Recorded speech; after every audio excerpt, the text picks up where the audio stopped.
এসেছি আমরা আমাদের কাটান শীতলা মন্দির প্রাঙ্গণে আমরা প্রায় 53 জন সন্ন্যাসী আমরা মন্দিরে আছি।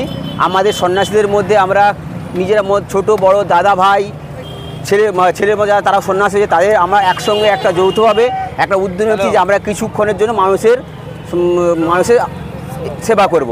সেই সেবাতে আমরা একটু তরমুজ একটা লস্যির ব্যবস্থা করেছিলাম, যা সেটা আমরা মানুষের পাশে দাঁড়িয়ে মানুষকে দিয়ে আমরা একটা আনন্দিত উপভোগ করেছি। আমরা এই সময় এই রোদ দুপুরে মানুষ এই রোদ জলতি দুপুরে মানুষ যদি একটু সহযোগিতা আমাদের কাছ থেকে পায়, আমরা এইটুকুই আমরা চেষ্টা করেছি। বাস এইটুকু আমার নাম সঞ্জীব শাহ মণ্ডল।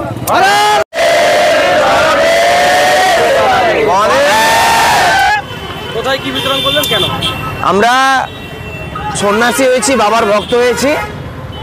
আমরা নিজেরা ঠিক করেছিলাম এই গরমকালে, এই গ্রীষ্মকালে আমরা সন্ন্যাসীগণ কিছু টাকা জোগাড় করে নিজেদের মধ্যে আমরা পথ চলতি কিছু মানুষদেরকে জলপাই অর্থাৎ তরমুজ আর লস্যির ব্যবস্থা করেছিলাম। সেটাই আমরা আজকে পাঁশকুড়া বাস স্ট্যান্ডে ঘড়ি মোড়ে এসে বিতরণ করলাম সবাই। এমন চিন্তা ভাবনার কারণ একটাই যে আমরা জানি যে মানুষের সেবা করলে ভগবানের সেবা করা যায়, তাই আমরা মানুষের সেবা করতে আজকে নেমেছিলাম। আমাদের ক্ষুদ্র প্রয়াস, ছোট্ট প্রয়াস, তার মধ্যে আমরা চেষ্টা করলাম মানুষের একটু সেবা করার। আমার নাম প্রসেনজিৎ দাস, ডাকনাম বিট্টু।